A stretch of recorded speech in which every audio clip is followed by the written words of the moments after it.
Hi everybody, it's Carrie again. It's been 7 or 8 months since I have made a video, and throughout the next probably 30 days you're going to find out why, and there is going to be a lot of massive changes in my life, so you'll get to experience those with me via video. If there is, as far as my audio and tech qualities, I'm sorry, I still don't have any updated equipment. I'm probably not going to be getting any. I am living in a different location, and there's an upcoming video to explain that whole episode. From birth to now, my life has just been a construct of unbelievable things that I have still used to empower myself. And that is the main purpose of these videos, is to help people understand that there is no norm in society. You are who you are, and you're going to go through things that could be similar to somebody else, but yet in a different capacity. But where there's similarities, we can help each other grow. Where there's not, that's a life experience that you're supposed to have, and sometimes sharing it with others in case they come across it, in the future. They can see your coping mechanisms, but every life experience that we have does make us stronger. Apparently I was born the weakest person in the world, so I'm just kind of going with it and building the strength, or I need to be some great warrior at some point. I don't know, but I don't care. I'm going with the flow of life, which my age is going to last much longer. So if there is, anyway, where I was getting with the technical thing, you know me, my ADD, I'm like all over the place. But there might be a static sound in the background. I believe it's because my refrigerator is running and it's relatively close. And so please just think of it as white noise that clears your mind and soul, okay? Because I don't even notice it until I try to record something, and then every once in a while it's there. You may hear neighbors because this is a new place, and as you can see, I'm finally recording during the day, and there is a reason for that you will find out as time goes by here. So today's topic, though, is domestic abuse and its many different forms. I've pretty much been through the gamut. Now, when we first think domestic abuse, the first thing you think is physical abuse. And definitely a huge part of that. I know with my first husband, I was very young. I was like 20, he was 27. And he had never been in a relationship before. I had never lived with somebody before. So there was a lot of strain, a lot of stress on us when we first got together. I'm not making excuses for the physical abuse, which, it probably sounds like it right now, and towards the end of the video, I will explain that a little bit further, why it seems that way. But when me and him were together, there was many times that he would, we'd go out drinking, and when we were out drinking, I was pretty carefree, a very free-spirited person. I would talk to other men. I would kiss his friends, but only his friends, because it was just, we knew we were just friends. There was never going to be anything more to that. However, there was frequently a lot of jealousy. I did not see it or sense it until we would get home, and then he would get very irate. Oftentimes, I would fight back. I've got a mouth on me, and I'm going to defend myself. I've had to do it since childbirth, basically, with my parents, and you'll learn more about how narcissistic that was and why I had to learn to stand up for myself, or it was just very extremely abusive. And as I got older, I did that. So when I got into this first marriage, I did defend myself. I used my voice, and sometimes yelling, because he was yelling at me too. Not that that was right, but I fought back, so to speak. Unfortunately, he was a lot stronger than me, so he would oftentimes take my wrists. And yes, I have my cheat notes that I always have, because I never want to miss the details. And I spend a lot of time prior to making these videos sitting down and really reflecting on the situation to make sure that I've learned something from it, and I can apply it to my life to empower me. Otherwise, it was a worthless, complete moment in my life. So anyway, yes, I've journaled everything that I can think of. But, and forgive me, I still have a cough. But he would, oftentimes grab me by my wrist and, pin me up against the wall, like this, and be right in my face, yelling at me, and I would yell back. So he would get even more frustrated, and finally he'd like let go of one hand, one wrist, and go and put his, fist up and hit the wall right next to my head. There'd be holes, marks in the wall right next to my head. In the beginning, I can tell you, I was terrified, because that fist looks like it's coming right at you. You think you're going to get it right, sucker punch right in the middle of your face. But after a while, I would just be like, go ahead and hit me. Hit me already. I mean, I would get so angry that he would even put me in that situation and be, playing this mental game with me. Well, one time, he actually didn't hit me, but took me by my upper arms, picked me completely up off the ground, and our front door was open. We lived in a trailer home at the time, and the front door was open and the screen door was shut. Picked me up off my feet. We were about 5 to 10 feet away from the screen door, maybe. But once I was up off my feet, he threw me at that screen door.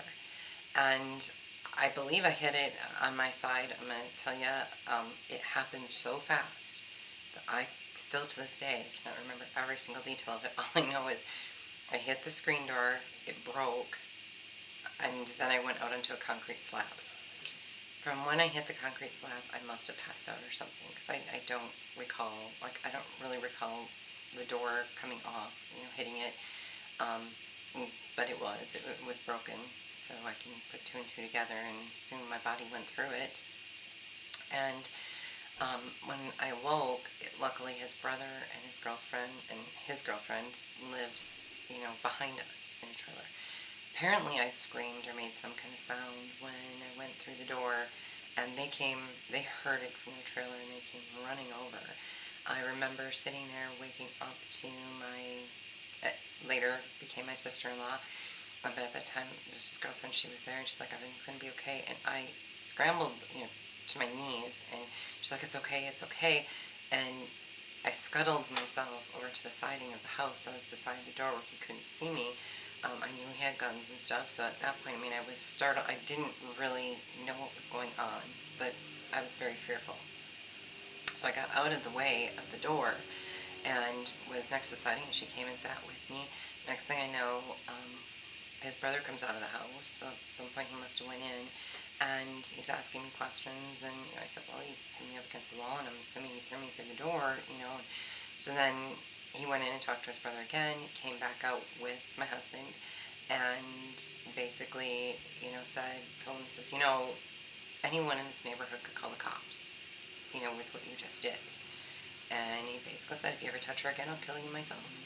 He says, you can't do that to her. And the physical abuse did stop. The mental abuse didn't. He got very verbally abusive and mean. And he was an alcoholic who preferred to spend his night in the bars or at his friend's house drinking a 12-pack, a case, whatever they would drink. I got to the point where I didn't miss him. We never really did much together. Towards the end of the relationship, I did try to find things like snowmobiling and, hunting and stuff that I hadn't done before, that I bought stuff for and said, hey, let's do this, to try to fit into his world, to see if there was something we had in common there, because he wasn't going to do anything I wanted to do. And I did end up enjoying those things a lot. I became an avid hunter and snowmobiler, and I ended up enjoying it. It didn't save our marriage, though. He wasn't very giving on anything else. Everything had to be his way. But anyway, that's besides the point. The physical abuse was there. And it got so bad to the point where, because of the bruises, sometimes I would have to wrap my arms with, white wound, covering stuff. I don't want to call it tape. It's not. I can't remember what it's called. It was that stretchy white stuff, and you put it on, and I would tape it on so that it wouldn't look like I had, no one would see the bruises. And I try to wear long sleeves. You can't always in the summer. It would get extremely hot. People would think you're absolutely insane.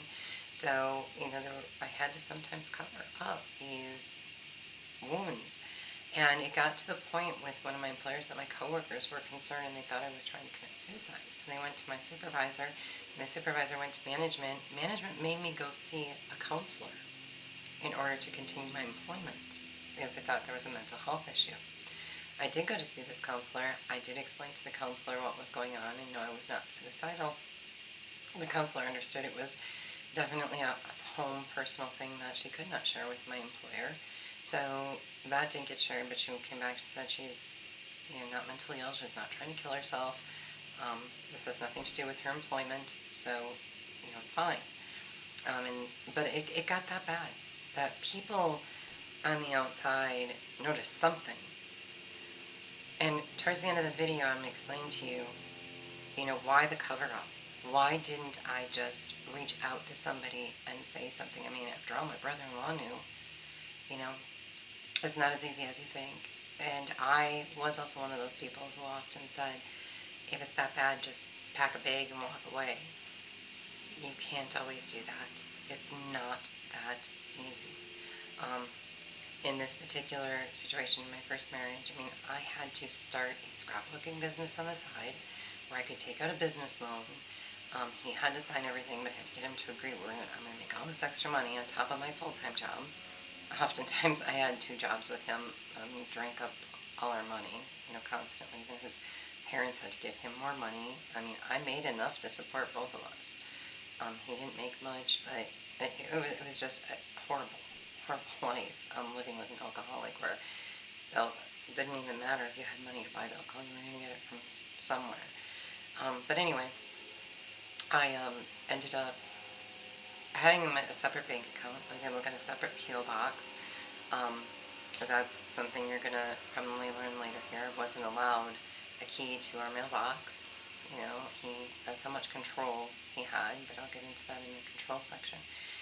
And had to try to save money. Well, when all of a sudden he said, I need money out of your business account to make the house payment, which I gave to him, I realized, we're getting close to do or die time. So I did start reaching out. I did start, doing some prep things, and then he ended up doing something. And if you want to, you'd have to watch my first marriage video. I'm not going to go through all the details here because I've already done that.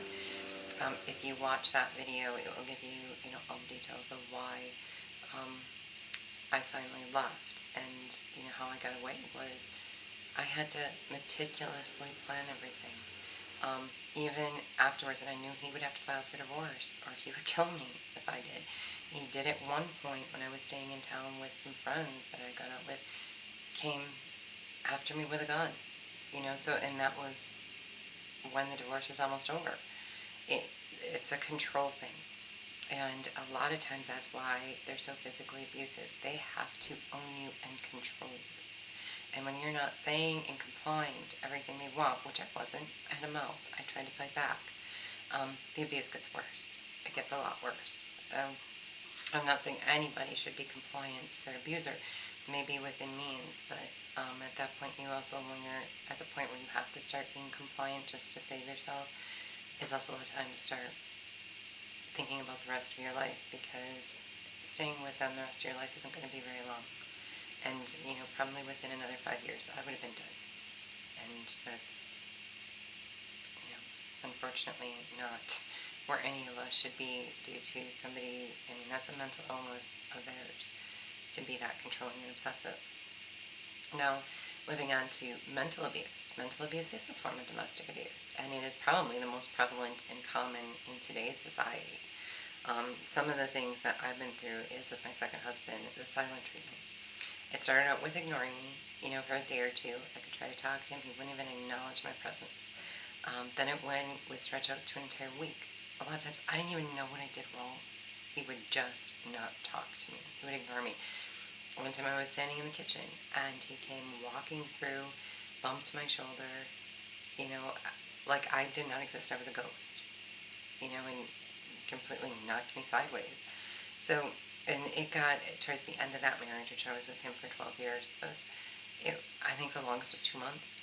In 2 whole months, not a word, not a look. I didn't even know what I did wrong. Didn't even know what he was upset about. He just wouldn't talk, and he completely ignored me, like I did not exist. I wasn't even human. Mentally, when you love somebody, it, it plays with your head. You start really feeling like you don't exist, like you don't matter at all. And that's an extremely narcissistic trait that they use to abuse people.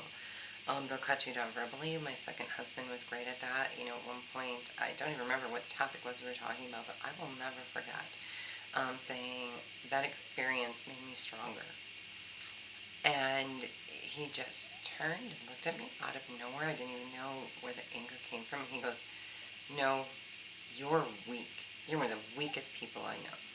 I was like, "What? What?" Okay. Where did that come from?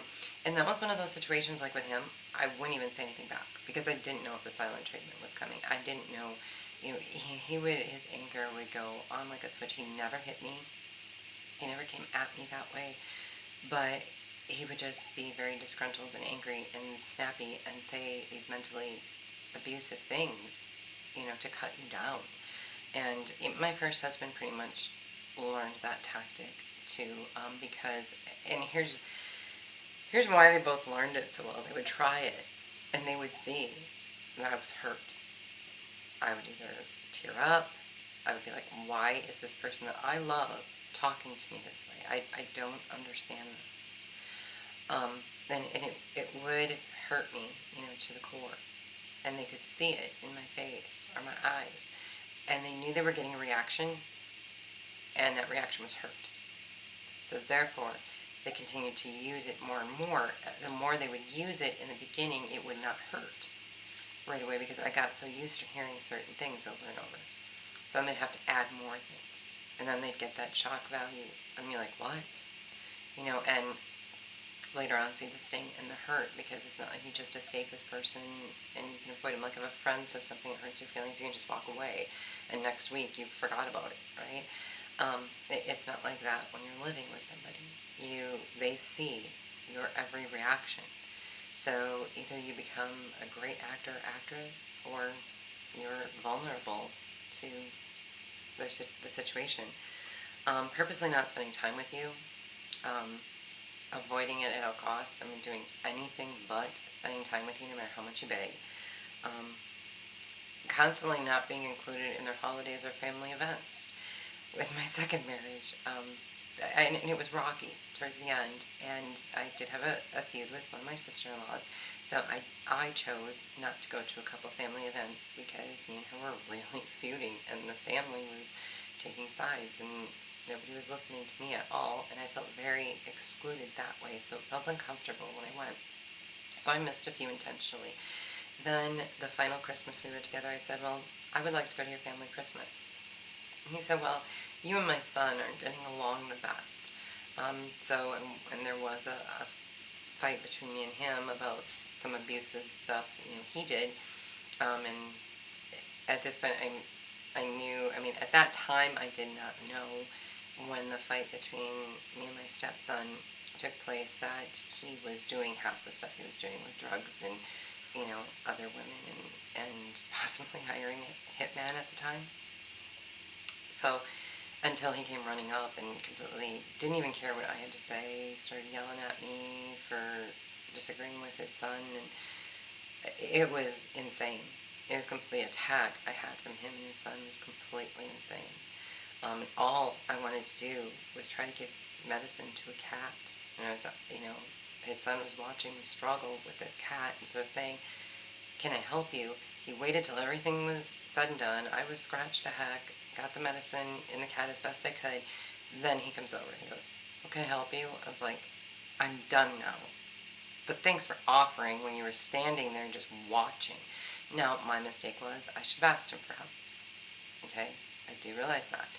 However, to come at me then, when I said, well, you should have, the two of them just completely verbally attacked me after that, saying I had no right to, even ask him, blah, blah, blah, blah, blah. I didn't know where any of that was coming from. It was a complete blindside. But I found out later, there was a hitman being hired in the whole 9 yards, which now makes a lot of sense. Hindsight's 2020. But that was, a form of being mentally abused. Another time was where I had to beg for my second husband's forgiveness. It was one of those times, silent treatment, didn't know what I did wrong. Just wanted it over. It had been almost a week. And he happened to be sitting in one of our main rooms, and I walked in there. There was just tears rolling down my face. It was so bad that even when I was trying not to show emotion, I couldn't. I was showing no emotion, but tears were just rolling out of my eyes, and I couldn't get them to stop.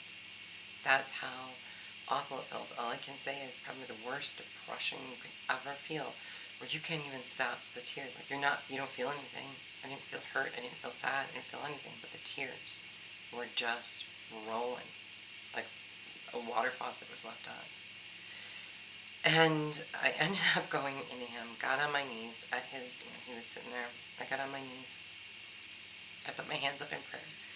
And I said, I'm really sorry for what I've done. Please forgive me. And I begged, and I begged, and I begged. And he stood up, and I had done some community theater before I met him, which is a side note you need to know. He stood up, and he looked at me, and he says, I don't believe you. You've done community theater. You're an actress. It's all fake. I walked away. And that's when I gave up. That was the very last time I ever said I was sorry. I didn't even know what I was sorry for. Mentally they get in your head so bad, you just want the pain to go away. So you will admit to anything just to feel normal when there is no normal. As far as being controlling, and I'm going to try not to make this video too long. I think I've covered some of the basics of some of my experiences. But like I said, my first husband wouldn't give me a mailbox key. He controlled all incoming and outgoing mail. Spying, my husband had GPS trackers on my vehicle, so he would know where I was. And that was primarily in case I came home from work early and he was with another woman in the home. Or if he was doing some kind of drug transaction outside of our garage, he would put either drugs or money in the recycling bin or out beside the house. If we had like an old lawnmower with a leaf bag or something, and they would plant stuff in there. I did not know this till I left, till I could see videos of the people coming and going and what was going on. And what cued me to even, spying on him in that way and looking at those things was because he had told me towards the end of our marriage that I should cook for him every day. He should always have a meal on that table. And then you should be taking out the trash and the recycling. You better be cleaning this house. I was working a full-time job and everything too, but he got extremely, extremely demanding on, he should be able to come home and not do anything. While he was bringing women there and having sex with them and, oh God, doing drugs, and he became a monster. He became a monster in my home.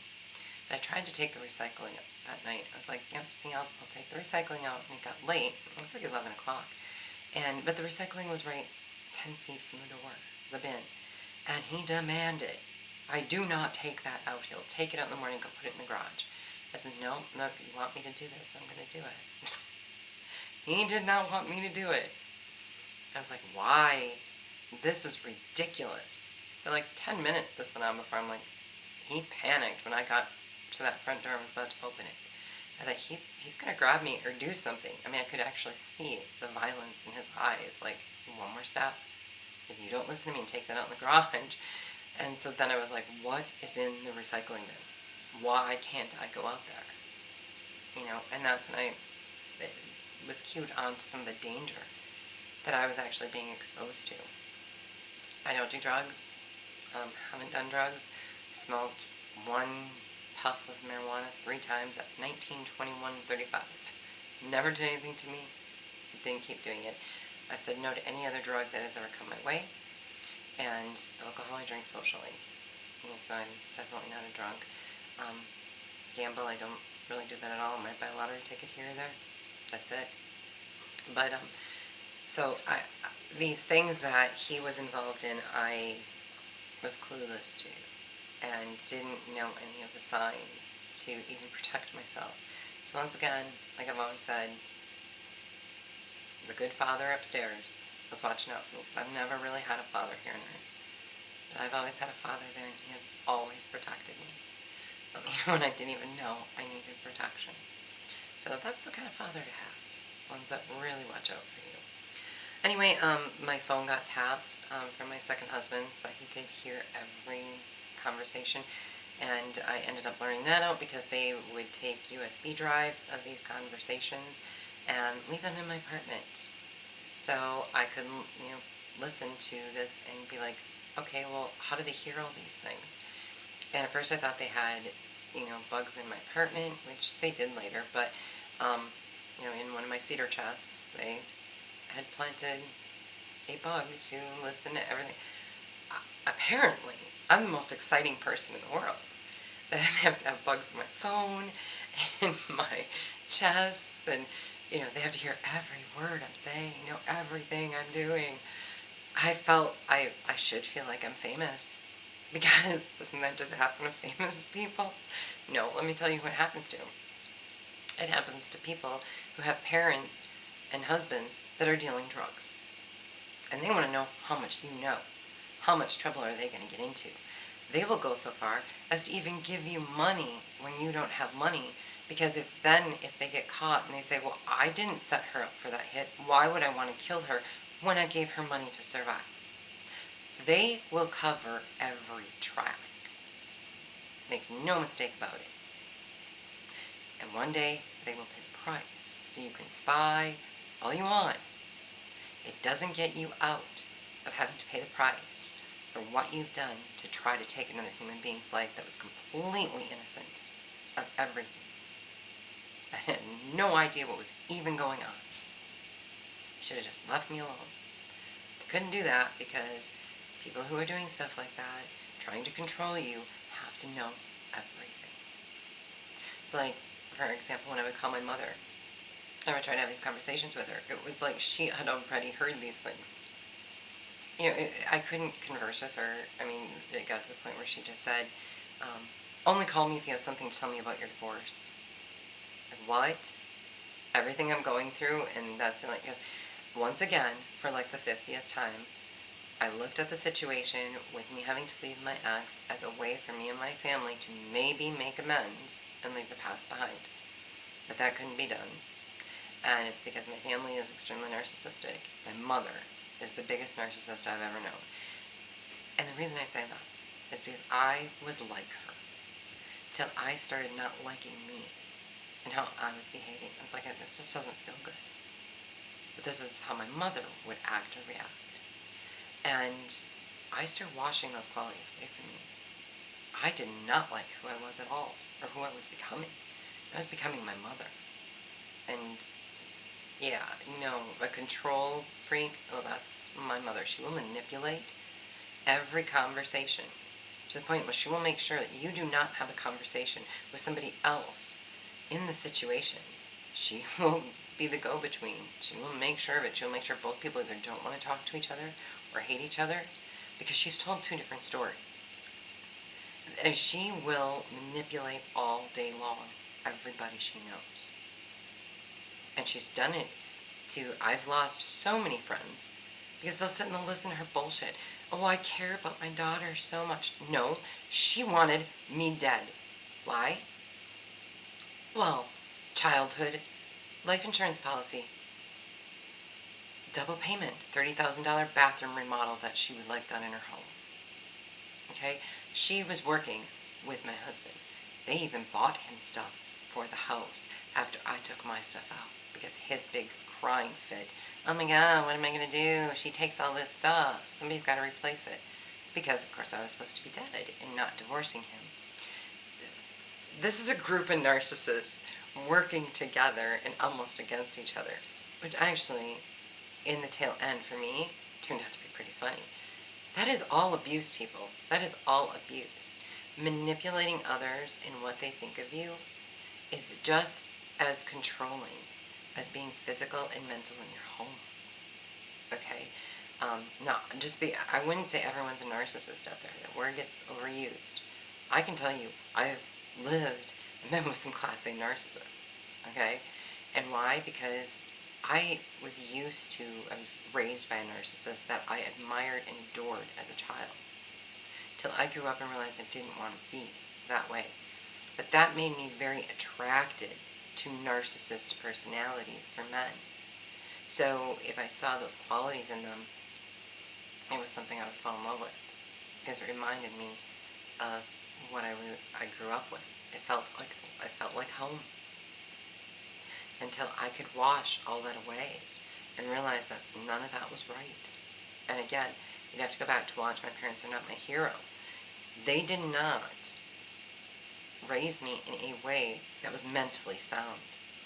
I had to go through all the therapy and healing of the stuff they did to me. Things they taught me, not that they did to me, things they taught me that were wrong. One, thing I can think of, just to throw something out there, when I was being raised, as kids, we would try to defend ourselves. My father was a big one, saying, "You were a child.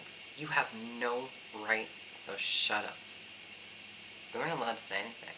We weren't allowed to have an opinion. Nothing. We were children with no rights. They always say, "Call the police. You're a child. You have no rights." We were threatened and scared into the fact that we were just slaves. We had no other reason to exist, but to do what our parents told us. The mental abuse that I was under when I grew up and realized I did have rights, that there was abuse I could have reported, physical, sexual, the porn in the home, stuff like that, that should have all been reported. But I was told over and over and over again, until I was 18, I had no rights. No one would care. No one would listen. I believed them. They're my parents. Why wouldn't I? They were all I had. Plus, you were terrified. What happens if they take you out of the home? Where do they put you? Where do you go? All you know is your home.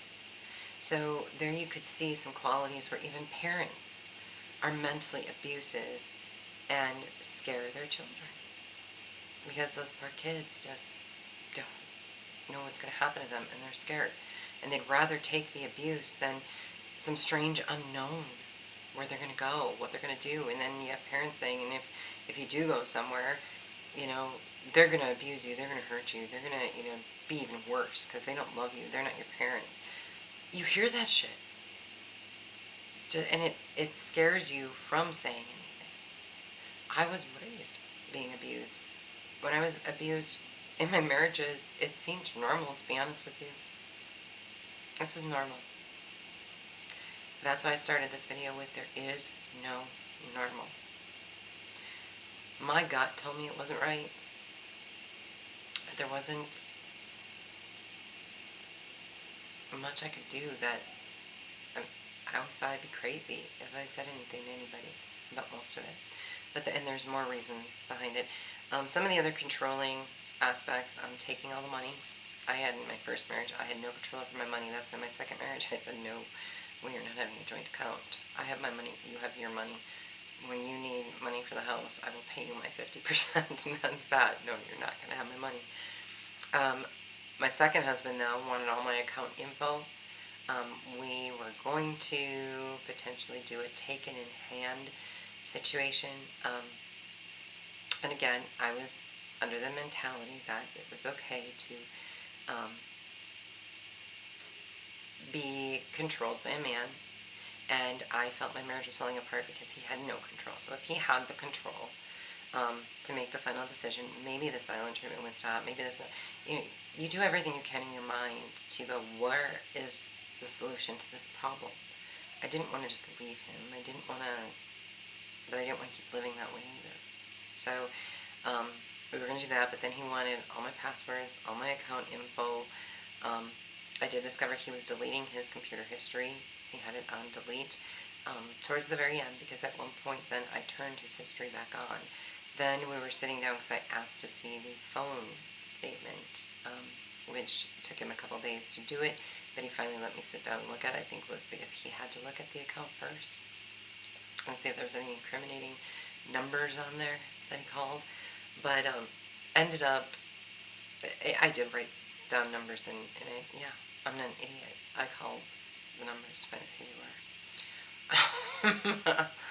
Yeah, every one of them. But then he saw, when we were sitting there, that his computer history was on.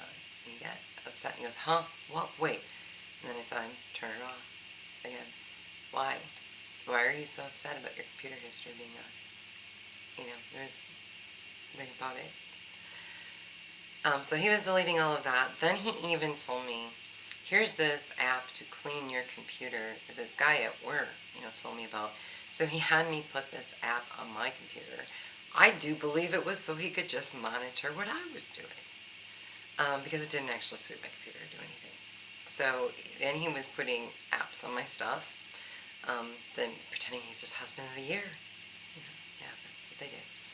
And then finally, his last aspect of control that I could remember at the time was I had this vehicle, a Forester, and I leased it for a job that I had, and so it was under my name. My credit was better at the time we got it, so they were just going to put it in my name. He had a fit. I had him put his name on the title, so we were both in the title. Well, the lease was coming due, and apparently behind my back he decided to purchase it. There was no conversation about this. He went to the finance company that apparently the lease was through. I was going to purchase it there, and then take out a separate loan at some other time. I don't know, a local loan that would be cheaper interest. However, he had told me that, for the loan, I had to sign this document. So I met him at the bank after work, and instead we met with a notary. The notary was there for me to sign my name off the title. And even if he refinanced it, my name could be on the title, just like when I financed the lease and put his name on the title. But he had already planned. This was part of his workings of getting rid of me. My name wouldn't even be on the title. So he wouldn't have to clear the title in case of death or in case I just disappeared. Think about it. So he had, within the year, it wasn't even a year, I don't think, he had removed my name. Oh, no, it wasn't even, it definitely wasn't. It was probably like 3 or 4 months, to be honest with you, before I escaped, that he had my name removed. And again, you're being controlled by this person. I'm in a public place. These people are under the assumption I came there to sign this knowing what I was doing. And I remember leaving being so angry with him, like, what was that about? But he knew if he put me in a public situation, I was just going to do it. I wish to God I would have stood up and said, I'm not signing that. My name is staying on that title. I wish I would have had more strength to do that, even though people have been like, whoa, she's causing a scene. Cause a scene. That because then they're not manipulating you or controlling you. I also noticed, with these type of personalities, there's a lot of cruelty to animals. Why do they do it? Why do they, hurt your animals or take them from you? My second husband poisoned several cats. He poisoned my dog. He actually ended up killing my dog. In the end, he killed several of my pets, in the end after I left. The ones he didn't give to his girlfriend.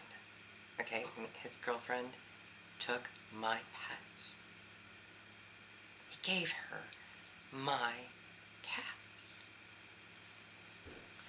Are you insane? Okay, I'm sorry. It's directed at him. If I was the new girlfriend, I wouldn't want the other person's pets.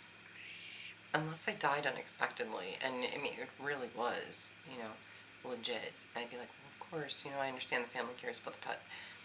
But in my situation, where she was the mistress, no, I wouldn't want the person's pets. I'd be like, okay, no, this is too much. Anyway, that's me. Neither here nor there. Um, so yeah, they kicked my dog, they hit my dog, him and his friends. And I've got it on video, the crap that they did to the animals. They do that because they know it's going to hurt you. They want you to feel some kind of pain. So they own you. They control you.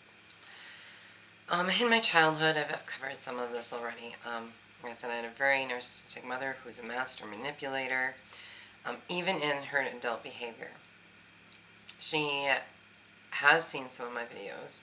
Now, I never say people's names in videos because I'm not trying to blame them.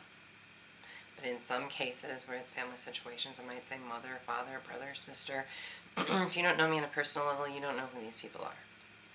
I'm not out there. I mean, most people, that even see this channel, or people even on my friends list of social media, aren't people from back home. Very seldom. There's very few, and out of those few, I don't think they know my parents even. So, and even if they did, big deal. I'm not putting anybody's official names out there because it's not a blame game. I'm not out here to make somebody else look like, a monster. I'm here to tell the truth. And if you happen to know that person, well then, your reaction or your actions with them, could be completely different than what I experienced. However, these are just my experiences that could possibly help others in the same situations, and you probably haven't been in that situation with that person. So, for example, my second husband, if you're one of his guy friends, well, no, he was never married to you, so you're probably not going to be able to relate to a lot of what I'm talking about. I'm sorry. But you might be able to relate it in personal experiences you've had with other marriages, but not with my husband that you know. Okay? So I'm not going to put people's names out there. Or my second husband. I don't have a husband right now. Okay? So we'll clear that up. But anyway, where was I even going with this? With my parents. So I get a phone call, and of course my mom starts out really nice. Hey, how you doing? Did you get COVID? Blah, blah, blah. Of course we don't talk. I won't talk to her. Now I won't talk to her, period. Ever again. For the rest of my life. There's no 100th chance anymore. No, I'm done. I'm washed of it. I don't have parents. Okay? I just don't anymore. And she calls and she goes, well, so-and-so from the cafe said that they saw these videos, so we had to go out and look at these videos, and, your premise and everything was a great idea, but, those things about us aren't true. I go, yeah, they are. That's what I experienced. That's what I lived. And she just kept taunting me, and I'm like, no, that is the truth. And I'm not taking back the truth. I lived it, I experienced it, I suffered from it, I grew from it. I empowered myself from it. So, what's done is done. That's fine. Nobody knows it's you. Okay, one person at a cafe and whatever. I could care less what you say to that person. So then she goes on with the second round of, your life is so depressing, you must want to kill yourself, blah, blah, blah, blah, blah, about how awful my life is, and, oh my gosh. Now, if I was in a mental state where I respected what this woman said, I would have been extremely depressed. I would have started crying. She would have mentally been in my head. I just sat there and I listened, and finally I said her name, which I won't say here because I don't call her mother anymore. I say her by her name. I go, you are being nasty right now. This is just nasty, and I'm not going to listen to it. This is childish behavior. If you would like to speak as an adult, I'll speak to you as an adult. But you're not getting in my head. You're not manipulating me anymore. And I will not bow down to gaslighting. So if that's all you have to say, we're done. And of course she went on and on and on until she finally said, I bet you're recording this conversation, aren't you? So what if I am? You're being a mother and not doing anything wrong, right? You're not being narcissistic manipulator that you are, that you're trying to tell everybody you're not, are you? So if I recorded it, what would the big deal be? If you're this great mother. Well, I did record it. And one day I will play it when it fits into the premise of the video of narcissism. Because right after that, she got very angry and hung up. Because she knew she used every narcissistic quality on me, and I didn't cave to one. She finally saw my strength. So they went out to my YouTube videos, and them and my brother, and they had to go make their comments, and they put accounts in their own names. So I'm like, I didn't know you. Now the whole world knows who you are, because it's your name, you idiot. At least use an AKA name. It's online. But whatever. Okay, I can't explain stupid. I'm sorry, but I can't. So they outed themselves. I didn't actually out them. But anyway, I mean, this is the type of stuff I dealt with my mother, and even as an adult, she still tries to do this, because they try to keep you in a relationship with them. You're their supply. But anyway, that's where I see the narcissism as abusive. So that's a mental abuse and a control over you that, my mother always had. My father's control was, you're just a child, you don't matter, blah, blah, blah. So he had that control, which was, again, mental. We did get beatings. We got beat twice for everything we did, so there was physical abuse in the home. My father would hit us with a belt. So what would end up happening was we would perform the act. Now, it wasn't always something wrong. I'm not saying that I didn't deserve a spanking or two. I definitely did. But I remember one time we were cleaning when my mom would get in these states where maybe financially there wasn't enough money or something like that, or her and my dad were having an argument. He was a truck driver, so he wasn't there hardly ever, once a month if that. And she would get in these fits of rage. And then we'd have to clean. We would clean, everybody clean. Everything has to be clean. So we would know that we would see Mom's attitude, we would just start cleaning. Because we knew this is the only way we're not going to get beat or our head smashed against the wall or something, because she would get violent. And we'd start cleaning. Well, I'd clean the bathroom, then I went out to wash the kitchen floor, and my mother told me there was something wrong in the bathroom. So I went back in the bathroom, and I had to figure it out, and I cleaned up a couple of things, but I couldn't really find what I missed. I went back out to wash the floor. She came out of that kitchen, grabbed me by my hair unexpectedly, drug me to the bathroom as I'm trying to kick my feet and get on my feet because it hurt like holy hell, and drug me into the bathroom, slammed my head against the toilet bowl, which hurt even worse than the hair pulling, and ran her finger along the back between the seat and the canister thing for the toilet. Ran her finger through there, and there was dirt. That I missed that one spot. She was there, now clean it right. And I mean, so then we get it for that. Then when Dad would come home, she would list our offenses off. He'd make us go sit in our room, and it was mental torture, just waiting. It could be hours, it could be 10 minutes, but he'd call us out to the other room. We'd have to say we're sorry, and then we'd get a spanking with a belt for whatever crimes we committed. So we always got double punishment. Some of the things with ending the relationships that I've kind of covered with, like, my first marriage. I was confronted with a gun because I was moving on with my life, and he didn't like that. I think even though he came to the point of filing for divorce, what ended up happening was I agreed to go to therapy with him because I knew I couldn't just file for divorce. I knew he'd kill me, he'd hunt me down, he'd kill me, he knew where I lived. And I said, we never know, while we're separated, maybe we'll get back together, stuff like that. And honestly, I didn't know. I thought if he changed, sure, but I wasn't hopeful for him to change, after 15 years being with him. But then he suggested therapy. I went to therapy. Each session, the therapist, for the first one, she says, okay, here's the first issue. It's a big issue for him. I'm not going to list what these issues are because it was an issue she wanted him to work on. She goes, this is the biggest problem in your relationship, and I need you to work on this. Then, second therapy session, she goes, okay, the second biggest problem.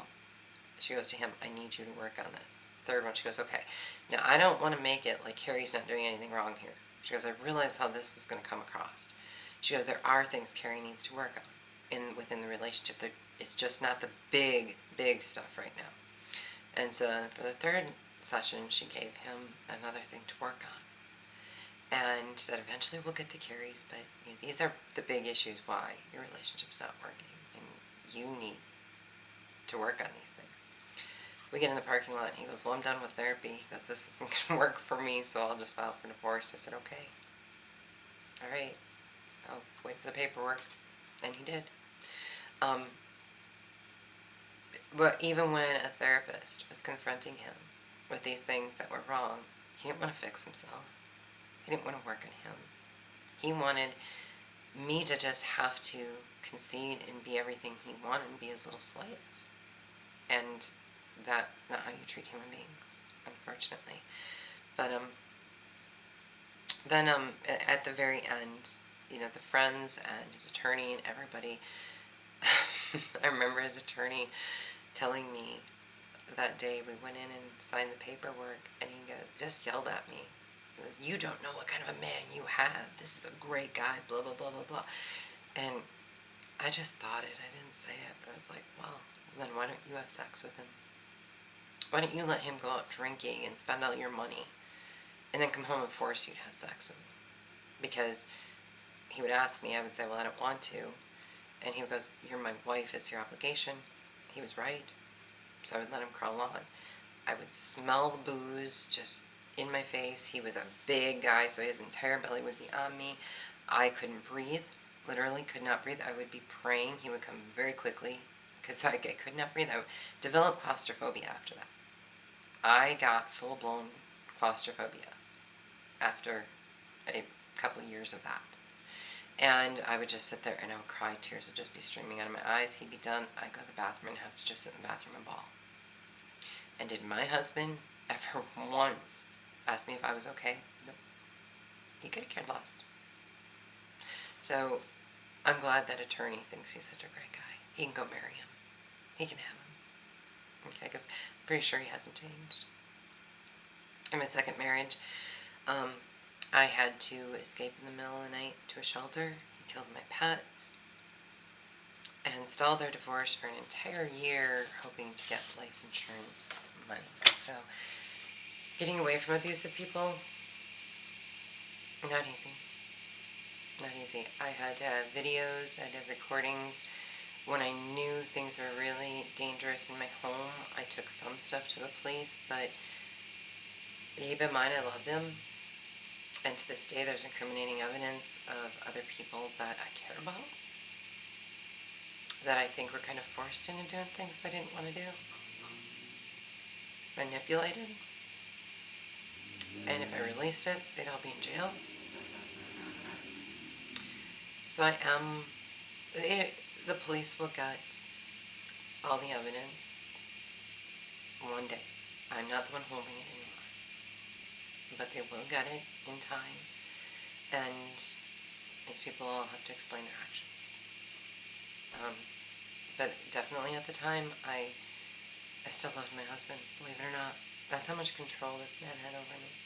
I loved the drug abuse. He was drugging me. They were poisoning me. Yeah, a lot of stuff was going on.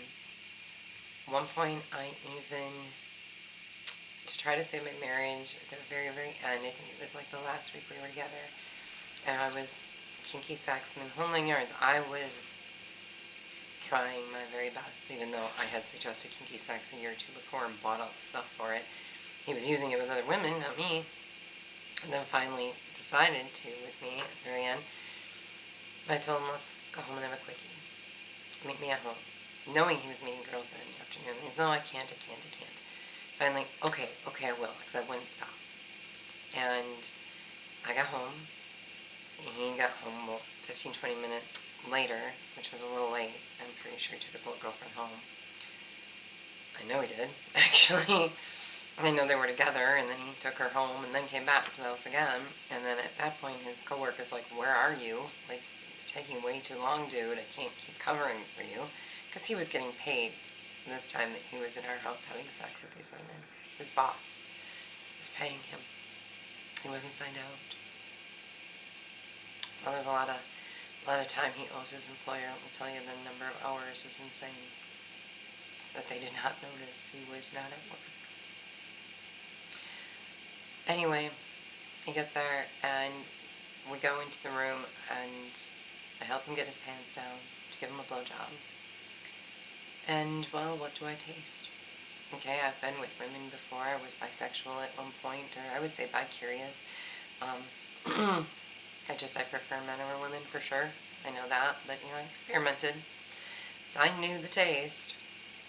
And some strawberry. So there must have been a strawberry gel and lovely juice of her still on his erection. I did not stop. I am a woman with determination. And I kept going. But he, mentally, midway through this, remembers, because he was hard, remembers he didn't wash up. I have never seen this. And any ladies who have, let me know. This was a first. It went, I get it when they're soft, right? It went so far in, I didn't know he had a penis. I'd never seen that. It went completely inside his body. It wasn't there. And of course, he's just under a lot of stress. He's really stressed out. I knew. I just sat there, okay. Mm-hmm. Sure, cowboy. So, if you didn't know that I knew, he knows now. Oh, I assure you they watch my videos. I assure you. Now, this has been almost an hour, so I'm going to try to close this up here. Why do we hide the truth? You don't run around and tell everybody your husband's abusive. Because one, you're killing the relationship even further. You're not sure you want to be without this person. You do love this person to a certain degree. You want everybody to see them in the best light. As a spouse, you don't want, forgive me, I've got all kinds of stuff happening on my screen here. You want everyone to see them in the best light. It's kind of like when you see a lot of these couples and you go, oh my gosh, they're just such a great couple. They look so happy together. Just remember, there's a lot of stuff that's happening behind closed doors. They probably hate each other. The happier they seem together in public, the worse their home life probably is. I'm serious. Because they are putting on a show and a half. And anyone who's been in an abusive relationship usually will. You will cover and cover and cover for that person because you just don't want everyone to hate them. You don't want to sit and listen to all the you should leave, because what is everyone going to tell you? You know that. You know that's all they're going to tell you. And you have a very skewed misconception of love because you think that person loves you. And they don't, but sometimes it depends on what kind of love you were shown prior to that. And if you were shown an abusive love, say from your parents, you think that that's love. It's not. I can blame my parents for that because all their abuse of me made me think that was love. And it was okay to tolerate. And it wasn't. My parents didn't show me what true love was. They showed me what manipulative, narcissistic, abusive love was. And then that's what I looked for. And that's what I got. So it's having to change, you using those situations to say, I'm going to grow stronger from this. Loyalty, commitment, hope, all those things you hold on to. You made a commitment, you're very hopeful all the time, you're very loyal to them. They also tell you, don't let anyone see the scars. It'll be twice as bad if they do. You better take care of that. You better not tell anybody. They will threaten you. Oh yeah, that is so common that I didn't really even think about it. To be honest with you, it was a daily. You're living with them, you're sharing finances with them, You share friends with them, sometimes children and family. It, they control you through all those things. They know you don't want to let any of that go. So they will own you. You also fear a whole new life. It's where you begin a whole new life, starting over from scratch. Can you financially afford it? Do you need to switch jobs? Are you going to have a vehicle? Do you have a place to live? And then on top of that, loneliness. Now you're completely alone. And how do you start over? Because you can't take the friends and the family and any of that with you, because even with me, with my family, it was super hard. They were completely against me. You made a marriage vow to this person. Still to this day, I hear from my parents. Well, I did until I stopped talking to them. Again, for like the 50th time. I mean, the last time I talked to them was 20 years. You know, we didn't talk, and then we talked for a little bit throughout this second divorce, and that ended quick. But they control. They control everything and make you, think that you're going to be completely alone. So when I left my first husband, he went to my parents' place and was talking to them. So I don't know why Carrie's doing this. I don't know why I'm doing this. You clearly know why I'm doing this. But they will turn around and make themselves look like saints. You were the bad guy. It was you. So all those years you protected them. All those years, they will throw you under the bus. Because anyone who's going to abuse you is not loyal. They are not committed. You might be. They are not. Remember that. Because if they were so loyal and committed, they wouldn't be doing that to you in the first place. I know it's easy for me to say, because I lived it. And if somebody would have tried to tell me that, I would have had a hard time accepting it as well. So I get it. I'm here to talk to you if you need somebody. To work through it, but don't be afraid of the loneliness. Don't be afraid of the next steps. Take them. You will survive. Don't be a victim anymore. Use it to empower your life and empower other people, and not just women. I know a lot of men that have been abused by women just beating on them. And they were raised not to hit women, so even though they're literally throwing stuff at them and beating on them and digging out knives that they have to try to restrain them, men shouldn't have to do that either. So women need to knock it off. We all need to just get a grip. Get a grip. You don't need to control and own anybody. You want to control somebody, you want to own somebody, start controlling yourself. Start owning your actions. Do those things, and then you're in control, and then you own something. You. That's the one that matters. So why does the abuse still happen? I mean, I think I've pretty much covered this. For control, desire, passion. They're fearful of being lonely. They need to have power. They like to put pressure on you. Stuff like that. Words of wisdom. Believe in yourself. Don't believe in what they're saying to you. Believe in yourself. Don't give them your power. Don't concede to them. When you do that and you believe the things they're telling you, you're giving them your power. Don't make them any more powerful than they already think they are, which is they're actually the weak one. If you cry, if you break down, that is fine. Tears do not mean you're weak. Tears mean you are cleansing your soul so you can start the fire that you're going to need to take the next step to move forward in your life for you. So use those tears to your advantage. Build your strength by taking away their power. The stronger you get, the weaker they're going to get, the angrier they're going to get. Okay? They're going to strive and find new tactics to control and own you. Don't let them.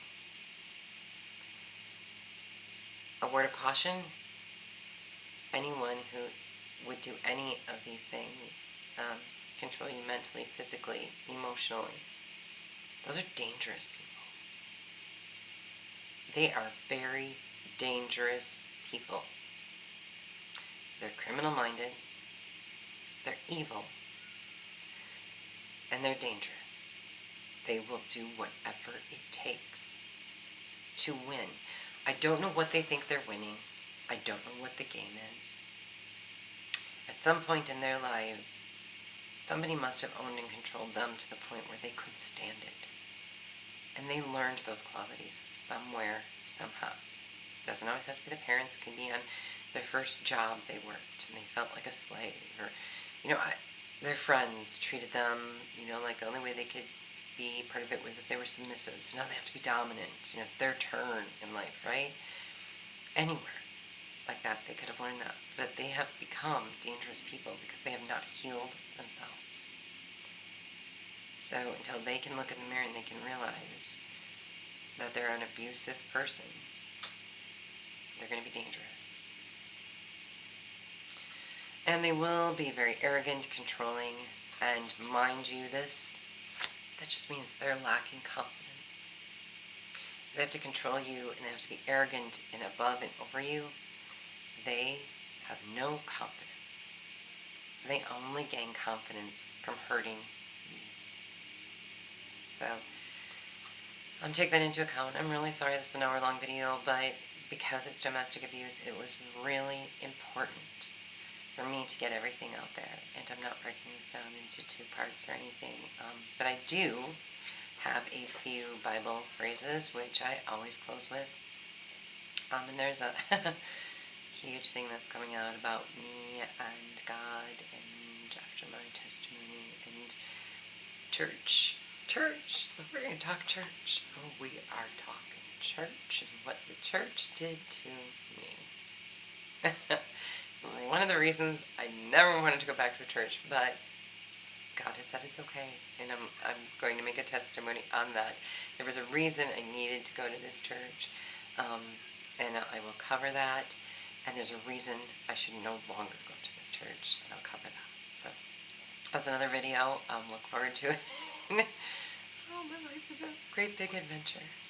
Anyway, 2 Timothy chapter 3, verses 1 through 5, I think relate to this. But understand this, that in the last days there will come times of difficulty. For people will be lovers of self, lovers of money, proud, arrogant, abusive, disobedient to their parents, ungrateful, unholy, heartless, unappeasable. Unappeasable. If you're abusive, you're unappealable. Forgive me. Unappeasable, slanderous, without self-control, brutal, not loving good, treacherous, reckless, swollen with conceit, lovers of pleasure rather than lovers of God, having the appearance of godliness, but denying its power. Avoid such people. Right there in the Bible, in the last days. I don't know about you, but every one of those qualities is what I see in society right now. I see lovers of self. Oh, could anyone take any more selfies? Lovers of money. Geez, I was just about killed so somebody could have life insurance so you could get a truck and a boat and a camper. That's what my life was worth. I would say that's lover of money. And my own parents on a new bathroom. Proud. Tons of people. Proud. Arrogant. Oh gosh. I mean, that's through the roof. Abusive. We've just covered that. Disobedient to their parents. I would seem to be disobedient to my parents at this point. Yeah. And I mean, they don't even mean me. I mean, kids that actually are going to kill their parents and stuff like that, which is happening on the daily. But you can see, I guess it looks like I'm disobedient to my parents, and I'll let you take it any way you want. I don't think I am, but whatever. Ungrateful. A lot of that. Unholy. Oh, Lord. I don't even... I'm not even going to go there. Heartless. Oh gosh, I don't know anyone with a heart. I mean, very few. I shouldn't say that. I don't know. I do know some, but very, very few people that I would say I can say they have a heart. They're they're a good-hearted person. Unappeasable, which that's a great word to use. Yeah, true. You can't appeal to anybody. Slanderous, gossip and rumors galore. Without self-control, we've lost that completely. Have you seen anything on television lately? I mean, remember the days where you couldn't show a bikini? I mean, yeah, we have no self-control anymore. Brutal, we're just plain brutal. Not loving good, treacherous, reckless. I'm not going to keep going. It's all there. We see it every day. Every day.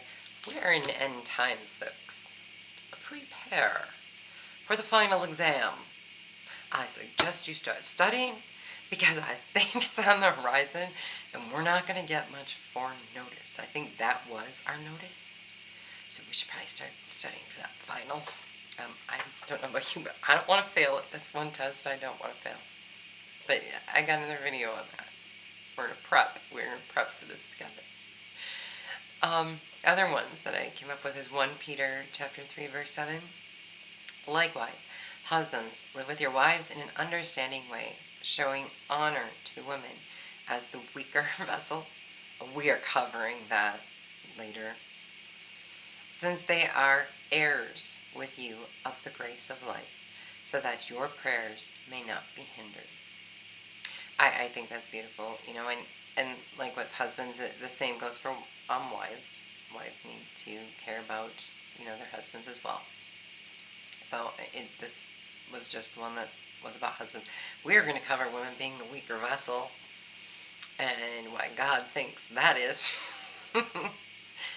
That's in an upcoming video. I've done a little research on that. I think you'll find it quite entertaining. That's going to be one of my funnier ones where we can just take a load off and not be so serious. And by the way, I've got a lot of those coming out. There are heavy topics that I still have to hit, and I'm not going to pass on from this world without hitting on those topics if I can so help it. So I do have to hit these, but I also want to go out laughing. So we're gonna do it this way as best as possible. The last one I have for you is James chapter 1, verses 19 and 20. It says, "Know this, my beloved brother, let every person be quick to hear, slow to speak, slow to anger, for the anger of man does not produce the righteousness of God." And that is so true. Quick to hear. Listen first, but do not sit and try to create your defense. If you're creating a defense, you're not hearing, you're not listening. And then slow to speak, because as you speak, you're thinking about what they've said, and you're thinking about your response as you're speaking it. And slow to anger. Don't let everything get the best of you, because, and we're in a society right now where, gosh, everyone's offended, everyone's angry, everyone's afraid to open your door. It's it's awful out there, because the anger of man does not produce the righteousness of God. We really don't have anything to be angry about, and I got a video out there coming out about who's to blame, and I think you'll see when I cover the who's to blame, and that one's going to be a little bit funny too. I mean, that one has positive, spin on it that I think you're going to. It has some highlights of our new types of society that we're living in right now, and where all this anger and aggression is coming from. Who is to blame for all of it? And I have got the answer to that. So it took me 8 months to find it, but I've got it. So hopefully you join me for that and many other videos. But this one was close to my heart, because I have literally lived through all of these abusive situations. And not because I wanted to, I wanted to live through them, I guess, but not because I wanted to be in them. It did have something to do with my upbringing, the way I was raised, so that I could, I would see the qualities of what felt homey and what I was comfortable with in these other individuals. And then I just continued to be abused until I woke up and I asked myself, who am I? What do I want out of life? And finally started living for me. If you're hearing that noise in the background, I'm so sorry. That is my cat. She is about 14 years old. Violet, you've seen her in previous videos. She developed asthma. I'm no longer smoking in my home. I haven't for quite some time. She has always been on medication. It turns out she's also got congestive heart failure. So you're probably going to hear her from time to time. Be sick. It looks like she's going to cross the Golden Bridge with me.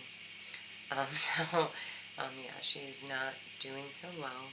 She's getting weaker and thinner, but I'll have her on a video in the near future. She's still very, very loving and still has a zest for life. So, doing everything I can to keep her going right alongside me, but she's my little compadre. And little man, he's the kitten. He is still a wild Indian, but he's apparently taking a nap right now, so we got lucky. Alright, I will see you for the next video.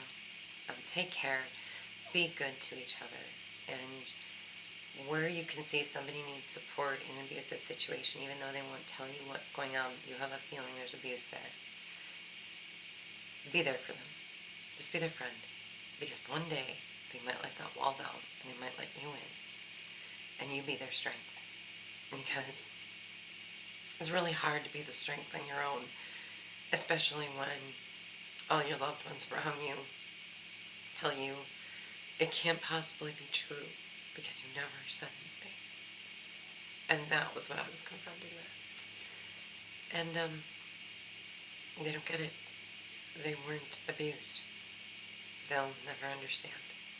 So if you do know somebody, be their strength and listen to them when their story comes out, because they're probably hiding a lot. We don't. We feel we're weak if we come forward with those kind of things, and we allow that to control our lives. Because we're too worried about what everybody thinks of us, and we need to stop being worried about what everybody thinks of you. Be you. Be you. Hopefully not an abusive you. If you are an abusive you, please get help. Or if you know somebody who needs help, help them get the therapy, or to, the police or the medical, attention that they need. Because it's very scary. I've spent a good part of 25 adult years and all my childhood dealing with it, and it's very scary. So help those who definitely reach out, and just be there as a support for those who aren't willing to cross that line yet, because one day they're going to need you. All right. Talk to you later. Love ya. Bye.